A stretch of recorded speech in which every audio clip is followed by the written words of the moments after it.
Hey, what's up, guys? This is Coach Tex Rimbert, owner and founder of DFW Penguin Basketball. Guys, before we get started, man, if you have not done so, make sure you subscribe to the channel. I have pretty good content on here talking about different situations. I'm focusing on not the on-court stuff, but more of basketball psychology on my channel. So, I believe that 60% of your performance as a player is determined on how your headspace is. Basketball psychology is very important. But today, as you can see from the title below, what we're going to talk about here today, I'm going to try my best to keep this short. I'm not going to get real extensively into it, but how or the four different types of players that you can get from an ex-professional star. So basically, if the kid's dad or mother is an ex-professional athlete, it's a total different way you have to handle coaching this person and this player, because their mentality is different and what they're around is different. Guys, a lot of stuff that has to do with people, period, has to do with how they're culturally brought up and what they're around and what they grow up and what they see. So we're going to talk about four different types. I might get into it a little bit. It just depends. I don't want to make this too long because this is something that I'm currently working on with a project I'm working on, and I have a very extensive and detailed chapter on this, talking about this. So here we go. All right. Now, this person is kind of like having a player on your team that is the son or daughter of a former NBA star or NFL star. Is totally different. The expectations are different. The pressure for the kid to play well is different.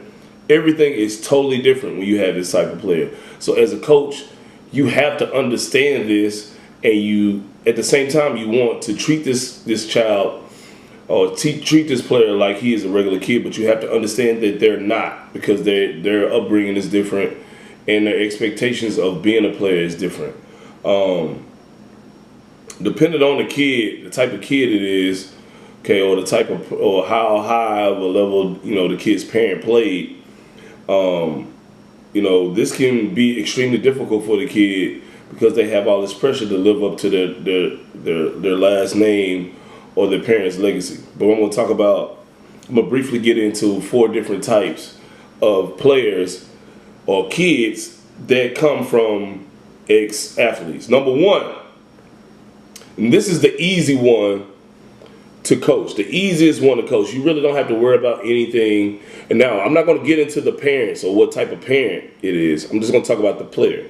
Okay, but this one guy right here is the easy one to coach, and that is the player that is already talented and they want to be good. Okay, now when you have a player that's naturally talented, that's the ex-player, a lot of times they already have the natural ability that their parents have, or they're a little bit better, or slightly a little bit under their talent level, and also they want to be good players just like their parents. So a lot of times you won't have to motivate them yourself as a coach that already know and understand their parents' legacy and what they can become, because they've seen it, or they've been referenced to it by relatives, their parents, brothers and sisters, things of that nature. So it's a little bit easier to coach this type of player, and you really don't have to do too much work other than maybe possibly reminding them or picking their brain or reminding them to continue to press and play hard and keep their foot on their opponent's neck and things of that nature. But a lot of times, these type of players that already have an extremely high basketball IQ, they may know how to coach the game better than you, or they know how to develop stuff, and you don't have to do too much work. You don't have to tell them where to go.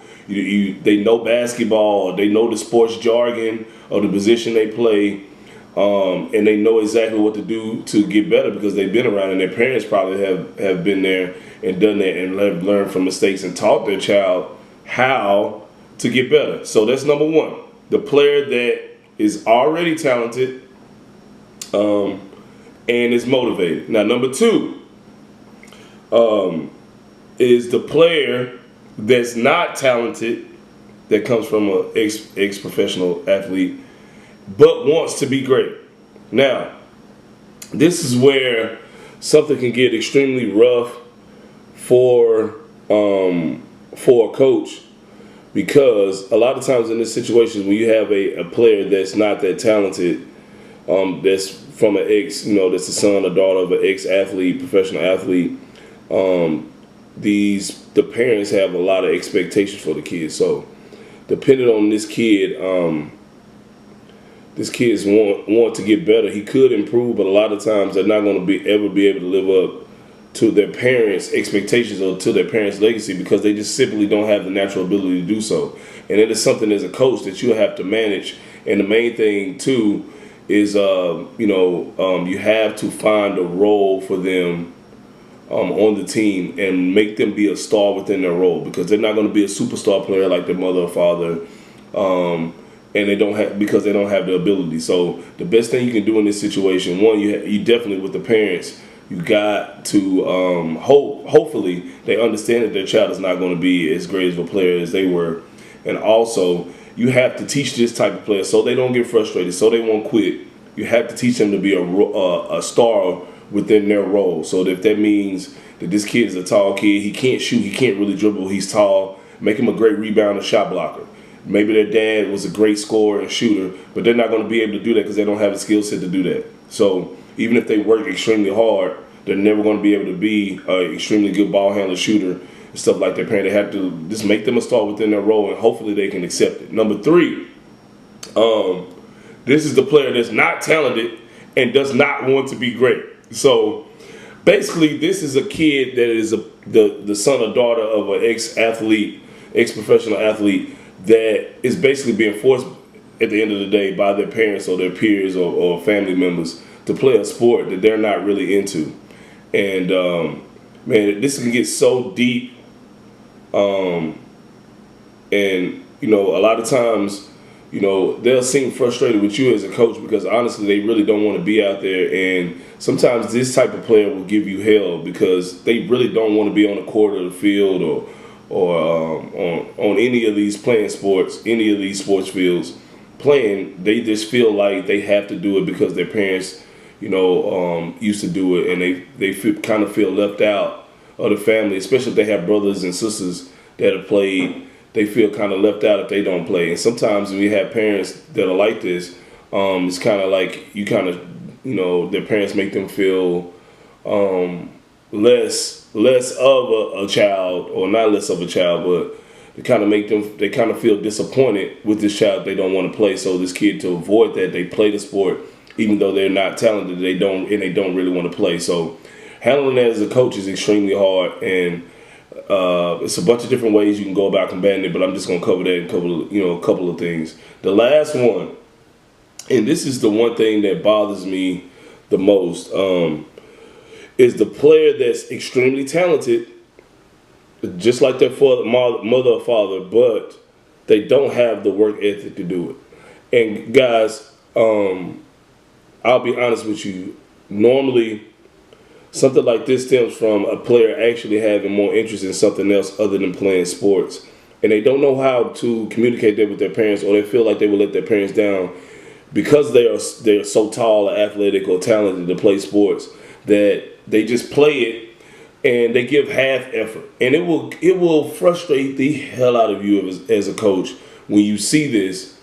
But it's just something that you will have to handle. It's a bunch of different ways to go about it.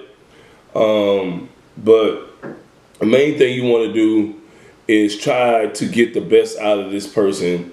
And what I like to do when I have a player like this, I give them a 6-man role. And instead of starting this player, let's say I got a 16 and under basketball team, and this kid is 6'9" in the 10th grade, right? Okay, he may be the best player on the team, but because of this person's attitude, I don't want to put any more pressure on them than they already have from their parents. So what I will do is I will give them a 6-man role and kind of have them come in and play with no pressure to start or be the star on the team.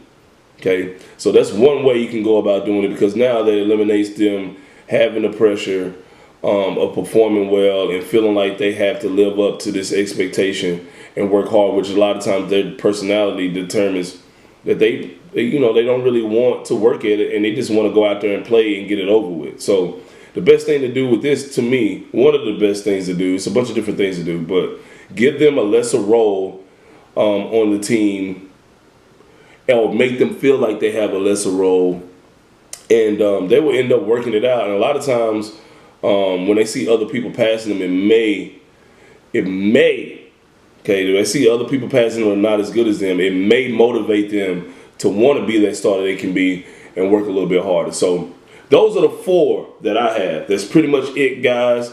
I can go and get real deep and extensive, but I don't have a lot of time. I don't want to waste too much of you guys' time.